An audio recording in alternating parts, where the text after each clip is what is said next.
ሚስቴን ልትገድል ልጄ ልታጨናግፍ ነበር አይደል? ሚስቴን ነው ያልከው? ምን ነው ባሏ አንዱ እንኳን አታምንም እንዴ? እሷ ሚስትህ እንደሆነች አላምንም። አቤት ሮዛ የኔ ሚስት ነች።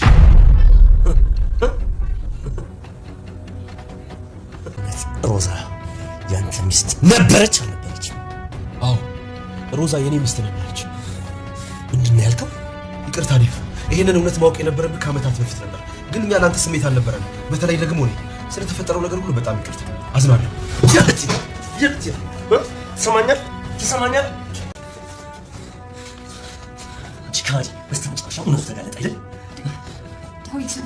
ምንም ብትሸሺ ከዚህ ጥቂት ነው ታውቃለህ። ቺካዲ ሰምኛለሽ? ያዳመጥሽ ነው። ምንም ስጋት እንዳይገባሽ ብዬ ነበር።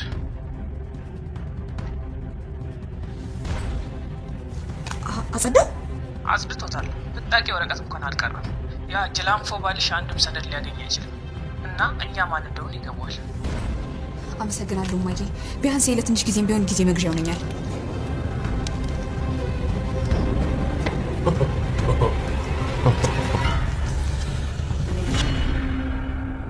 ሮዛ እናቷ ጋር ደውላ እናቴ ጉዱኝልሻለሁ ባንቴሮ ለደብ ሁሉንም ነገር ነግሮታል።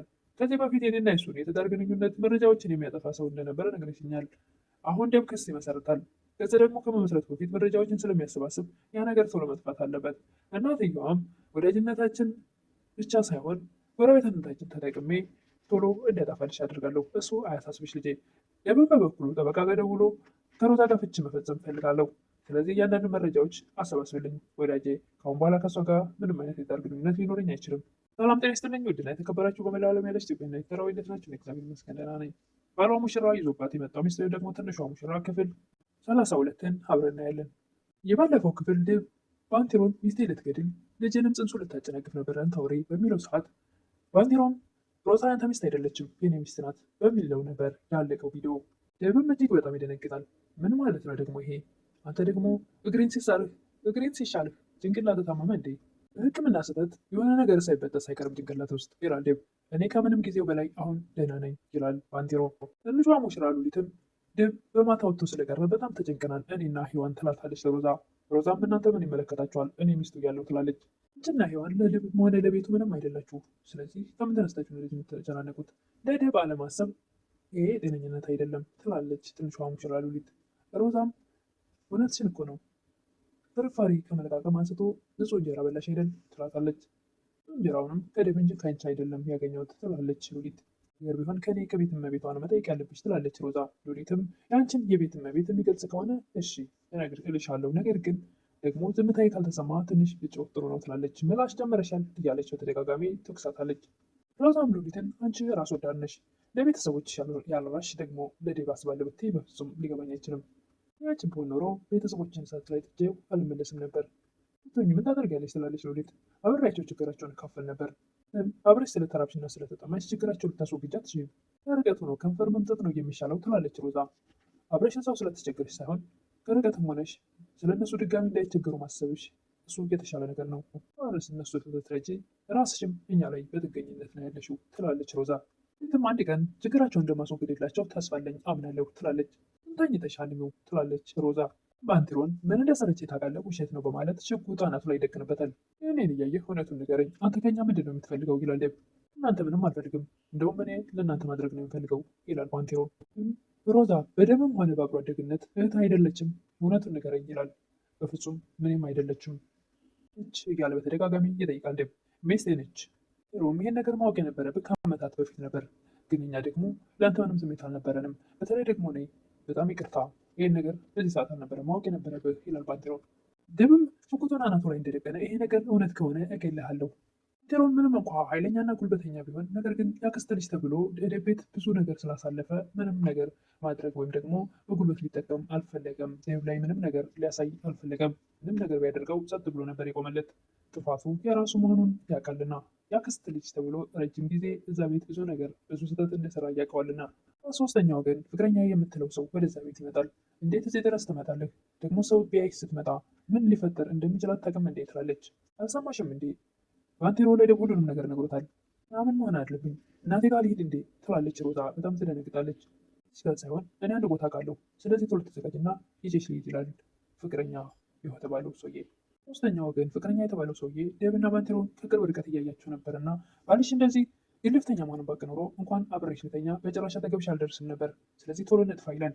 ሮዛ እና ሶስተኛ ወገን ፍቅረኛዋ በር ላይ ቆመው ምን ማድረግ እንዳለባቸው ወይም ደግሞ ቶሎ ማምለጥ እንዳለባቸው በሚያወሩበት ሰዓት ዴቭ ለብሶ ሰዓት ጎርሶ ወደዛ ቤት ይመጣል። በሩን ለመክፈት ሲፈልግ ይሄኛው ፍቅረኛ ወደ የሆነ ቦታ ፈልጎ ይደበቃል። ዴቭ ወደ ውስጥ ሲገባለት ሩጦ ያመልጣል። ማምለጥም አልቻለም። ከውጭ ባንቴሮ ይጠብቀው ነበር። ዴቭ እንደዚህ አስፈራርቶ ጥሎት ከሄደ በኋላ ወደሚሄድበት ሲመለስ ይሄኛው ሰውዬ ከዛ ቤት ሲወጣ በርቀት ያየዋል። ከሆነ መኪና ስር ተደብቆ ይጠብቀዋል። ሰውየውም ሀገር ሰላም ብሎ ከዴቭ ያመለጥኩ መስሎት ሲሮጥ ሌላ ደግሞ ይጠብቀዋል ከፊት ለፊቱ። ወደ ውስጥ ገብቶ ሚስቱን አንቺ ከሃዲ፣ በስተመጨረሻ እውነቱ ተገለጠ አይደል? ዴቭም ልክ እንደ ባንቴሮ ሽጉጥ ራሷ ላይ ይደቅንባታል። ነገር ተነፍሳለሁ ብትይ አናትሽን ነው የምበት ነው ይላታል። ምን ስላደረግኩ ነው ትላለች። አንቺ ያደረግሽውን ነገር ድጋሚ እንድታረክልሽ ትፈልጊያለሽ? ምን ያክል ሞኝ መስየሽ ነው የዚህን ያክል በቤቴ ውስጥ ይህንን ሁሉ ብልግና የምትሰሪው? ባንቴሮም ሰውየውን ከዘረረ በኋላ አንገቱን አንቆ አንተ ከሃዲ ክደኸኛል እኮ ለዘመናት የነበረን ወዳጅነት ክደኸኛል። ለሮዛ የኔን ታማኝነት በገንዘብ ሸጥላት አይደለም? ባንቴሮ እባክህ ወንድምህም አብሮ አደግ ጓደኛ አይደለሁም እንዴ ይላል። ባንቴሮም ንገርህ አይደለ አንተንም ሆነ ጓደኝነታችን እቀብራችኋለሁ ይላል። ሰውየውም እዛው ወዲያውኑ ጸጥ ወይም ደግሞ ሲጥ የሚያደርገው መስሎ ተጨንቆ እያለቃቀሰ እያለ ባንቴሮም አንድ ድል ሊስጥህ ሲለው በጣም ደስ ይለዋል። ትሰማኛለህ? ገንዘቤን 5 ሳንቲም ሳይቀር አሁኑኑ መልስ ይላል። ባንቴሮም እዛው ከተዘረረበት ሰውየውን በፍጥነት ገንዘቤን ካልመለስክ ከአሁን በኋላ እንዳሁኑ የማባክነው ጊዜ የለኝም፣ ወዲያው ሲጥ ነው የማድረግህ ብሎ ጥሎት ይሄዳል። ዴቭም ባለቤቱን ሮዛን አይቼ እንዳላየውና ሰምቼ እንዳልሰማው ዝም ብዬ ሳልፍሽ እንደ ሞኝ አይሽኝ አይደለ? ዴቭም የሮዛ አናት ላይ ሽጉጡን ደቅኖ ለዛሬ ላልፍሽ ይችላለሁ፣ ምክንያቱም ለአንድ ነገር ስል ይላል። ምክንያቱም ልጁ ጽንሱ የእሱን የመሰለው ነገር ግን ጽንሱ ወይም የባንቴሮ ወይም ደግሞ የአዲሱ ፍቅረኛው እንደሆነ እሷም ራሷ ታውቃለች። ሆና ግን አናትሽን ነው የምበትነው ሌላ ስህተት ባይ ድጋሚ ወይም ደግሞ እውነቱን በትክክል ከደረስኩበት። እዛም አሁንም ዴቭን ለመሸወር ትፈልጋለች። እኔና ባንቴሮ ምንም አይነት ግንኙነት የለንም ትላለች። ራሱ ነው የነገረኝ ይላል ዴቭ። እሱን ዝም በለው ውሸት ነው ትላለች። እኔ የምትገለኝ እኮ ብቻዬን አትገለኝም፣ ስጦታ ልጅም አብሮ ይሞታል ትላለች ሮዛ። ማን ያውቃል ልጁም የሱ ይሆናል የባንቴሮ ይላል ዴቭ። ወደ ውስጥ ያለውን ጽንስ በማሰብ ምንም አይነት ጉዳት ሳይደርስባት ከአሁን በኋላ እኔ መቀለጃ አይደለሁም እሺ እገልሻለሁ በማለት ጥሏት ይወጣል። ሉሊትም ሮዛ ምንድን የተፈጠረው ትላታለች። ደስ አለሽ ትላለች ሮዛ። ኧረ እኔ በሰው ወርቅ ተደስቼ አላውቅም ትላለች ሉሊት። እኔ እንዳበቃለኝና እንደወደድኩ ነው የሚሰማሽ ትላለች ሮዛ። ትወልሻል፣ ወርቅሻል፣ ነገር ግን ደግሞ የመጨረሻሽ ላይሆን ይችላል። ይህ የመጨረሻ አይሆንም። ሮዛ ማን እንደሆነች ሁላችሁም ታውቃላችሁ ትላለች ሮዛ። አይዞሽ ትላለች ሉሊት። ትንሿ ሙሽራ ኢኮኖሚ እያጽናናሽ ነው ብላ ትቆጣለች ሮዛ። እንደዚህ ከፍቶሽ አይቼ ዝም ማለት አልቻልኩም ትላለች ሉሊት። እንደዚህ ያደረገኝ ዳዊት ነው፣ እኔና ልጄን ሊገለን ሽጉጥ ደቀነብኝ ትላለች ሮዛ። በጭራሽ አያደርገውም፣ ወንድሜ እንደዚህ አይነት ስህተት አይሰራም ትላለች። የፈለገ ስሜታዊ ቢሆን እንኳን ችግሩን በዚህ መንገድ ይፈታል ብዬ አላምንም ትላለች ሉሊት። ደግሞ አንቺ እንደዚህ የተማመንሽበት ሰው ከደቂቃዎች በፊት አንቺ ከመምጣትሽ በፊት ሽጉጥ አናቴ ላይ ደቅነው ነበር። ሮዛም ሉሊትን እኔ ላይ ላደረጋችሁት ነገር እያንዳንዱ ነገር ሁላችሁን እቀጣችኋለሁ፣ ዘላለማችሁን እንድታለቅሱ ነው የማደርጋችሁ ትላለች። ሉሊት ዴቭን ሮዛ ያለችው ነገር እውነቷን ነው እንዴ? እስከና ልጇ ልትገላት አስበው ነበር ትላለች። አዎ ሽጉጡን ምላጩን እንዳልስበው ግን ምን እጅን እንዳሰረኝ አላውቅም ይላል ዴቭ። እስከነ ልጇ እንዴት በዚህ መንገድ ችግሬን እፈታለሁ ብለህ ታስባለህ? ይሄ ትክክል አይደለም ትላለች ሉሊት። ጥሩ መፍታት ሳይሆን ነገሩን መቋጨት ነበር የፈለግኩት ይላል ዴቭ። እዚህ እየተነጋገሩት ያለ ሮዛ ልብሷን ጠቅልላ ወደ እናቷ ቤት ለመሄድ ወደ በር ትመጣለች። ወዴት ነው ይላል ዴቭ። ትላለች ወደ ቤት ግቢ በሚላት ሰዓት ገለ ልታኖረኝ ነው ወይ አስረህ እዚህ ቤት ትላለች። የጀመርነው ጨዋታ ያለቀ መሰለሽ እንዴ? ወዴት ነው የምትሄጂው ይላል ዴቭ። ምን ቀረ ትላለች። ዳዊት ምን ማድረግ እንዳለበት አልተረዳሽውም ማለት ነው ይላል ዴቭ። ምን ልታደርግ ነው ትላለች ሮዛ። እያንዳንዱን ነገር እደርስበታለሁ ይላል ዴቭ። ከዚህ በኋላ ያለኔ ፈቃድ አንድ እርምጃ እራመዳለሁ ብታይ ውርድ ከራስሽ ይህች ግቢ አሁን ይላል። ዴቭም ጠበቃ በደውሎ ሮዛን ለመፍታት ወስኛለሁ፣ ስለዚህ አንዳንድ መረጃዎችን ታሰባስብልኛለህ። በኋላ ለእሷ የሚራራ ምንም አይነት አንጀት የለኝም፣ ስለዚህ ወስኛለሁ። ሮዛም እናቷ ጋር ደውላ እናቴ ጉዱኝልሻለሁ፣ ባንቴሮ ለዴቭ ሁሉንም ነገር ነገረው። በፊት አንዳንድ መረጃዎችን የሚያጠፋ ጎረቤታችን እንዳለ ነግረሽ ነበረ ትላለች። አጥፍቼዋለሁ ብሎኛል። አሁን ምን ተፈጥሮ ነው ትላለች እናቷ። አንተው ምን ማድረግ አለብኝ? በማንኛውም ሰዓት ሊገለኝ ይችላል።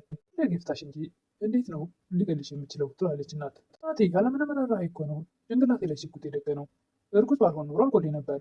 እሱ የኔ ልጅ አያውቀንም እንጂ የእጁን እንሰጠዋለን ትላለች እናት። እናቴ ዳዊት ክስ መመስረቱ አይቀርም። ክስ ደግሞ ከመመስረቱ በፊት መረጃዎችን ስለሚያሰባስብ ይህን ስለዚህ ማስጠፋት አለብሽ እናቴ ትላለች። ችግር የለም አሁኑን አድርገዋለሁ። ወዳጅነታችን ብቻ ሳይሆን ጎረቤትነታችን ተጠቅሜ አሁኑን እንዲጠፋ አደርግልሻለሁ ትላለች እናት። አይዞሽ ልጄ ራስሽን ጠብቂ ልምጣልሽ እንዴ ትላለች እናት። እናቴ ያለሽኝ አንቺ ነሽ። እዚህ ከመጣሽማ እንደውም ከዳዊት ጥላ ስር ነው መሆነው ትላለች ሮዛ። ባንቴሮ ያን ክደኸኛል ሲለው የነበረው ጓደኛውን ወይ ደግሞ ሶስተኛ ወገን ፍቅረኛ ለሮዛ የሆነውን የሆነ ካፌ ሄዶ ሻይ በሚጠጣበት ሰዓት ከጀርባው ቁጭ ብሏል። እሱ ያላየ መስሎታል። ያኛው ደግሞ በጋዜጣ ፊቱን ይከላል እንዳያየው። ወይኔ የውሻ ባላየኝ ሌሎም ያላየ መስሎ ጀርባውን ሰጥቶት ነበርና እሱ ግን ወዲያውኑ በቅጽበት ሄዶ ፊት ለፊት አጠገቡ ይደቀናል። ሰውየውም በጣም ይደነግጣል፣ ይንቀጠቀጣል። ለምን በዚህ ልክ ትፈራለህ? እኮ አንተ ነህ ደግሞ ካፌ ቁጭ ብለህ ሴት ማየት ክንትተህ ጋዜጣ እያነበብክ ነው ልትለኝ ነው ይላል ባንቴሮ። እንትና ግን አሁን እንኳን እያነበብኩ ነው ይላል። እያወራህ ያለው እኮ ክፉና ደግ ያሳለፍከው ከባንቴሮ ጋር ነው። መሞት ካለብህ ሙት፣ መዝረፍ ካለብህ ዝረፍ። በዚህ 2 ቀን ውስጥ ገንዘቤን እፈልጋለሁ ይላል። ሲቀጥል ደግሞ እኔ በመገኝበት ቦታ አንተ እንዳይ አልፈልግም። ደምም ሉሊት እኔ መጥፎ ሰው ነኝ አይደል ይላል። እንደዚህ አትበል ወንድሜ ትላለች ሉሊት። እኔን የሚያስቀይም አንድ መጥፎ ካልተናግራ ቢሆን ኖሮ ልተኩስባት ነበር። ሰው በቃ ትላለች ሉሊት። እንዴት ረሳዋለሁ? ገድያት ቢሆን ኖሮ እኮ ሚስቱንና የተረገዘ ልጁን ገደለ ተብዬ በአደባባይ ይነገርልኝ ነበር። ካልሆነም አላደረግከውም እኮ። ተረጋጋ፣ መረጋጋት አለበት ትላለች ሉሊት። ግን ደግሞ ስሜታዊነቴ በጣም አበሳጭቶኛል ይላል። በጣም አፍሬያለሁ ይላል ዴብ። እነሱ ናቸው ማፈር ያለባቸው ትላለች ሉሊት። ጽፈሸዋል፣ ልጅ ላጣ ነበር እኮ ይላል ዴብ። አይዞህ ልጅ ይወለዳል ትላለች ሉሊት። እሺ ይወለድ፣ ምን ብዬ ነው የምነግረው? እናትህን እናንተን ሊገድል ነበር ልለው ነው ትላለች ሉሊት። ሮዛ ክፉ ሰው ናት፣ አባትህን እናንተን ሊገድል ነበር ብላ ትነግረዋለች። የሮዛ እናትም ለልጃቸው ደውለው ምንም እንዳትጨነቂ፣ አንድም ብጣቂ ወረቀት ሳይቀር አጽድቶልሻል። የአጅላን ፎቢያልሽም ምንም አይነት መረጃ ሊያገኝ አይችልም ትላለች። ማን እንደሆን ይገባዋል ትላለች እናት። እናት ያመሰግናለሁ፣ ቢያንስ ይሄ ለትንሽ ጊዜ ቢሆንም ጊዜ መግዚያ ይሆነናል እያለች ከእናቷ ጋር በምታወራበት ሰዓት ዴብ ከጀርባ ሆኖ እያዳመጣት ነበር። እንግዲህ የዛሬው ትንሿ ሙሽራ ወይም ደግሞ ባሏም ሙሽራ ይዞባት የመጣው ሚስት የሚለው ክፍል 32 ይህን ይመስል ነበር። ከእናቷ ጋር የምታወራውን ነገር ስለሰማ ምን ይፈጠራል፣ ምን እንደሚፈጠር በቀጣይ የምናየው ይሆናል። ለዴብ ጥሩ መረጃ ያገኘ ይመስላል። ከእናቷ ጋር የምታወራውን ነገር እያንዳንዱ ስለሰማት ከጀርባው ነው።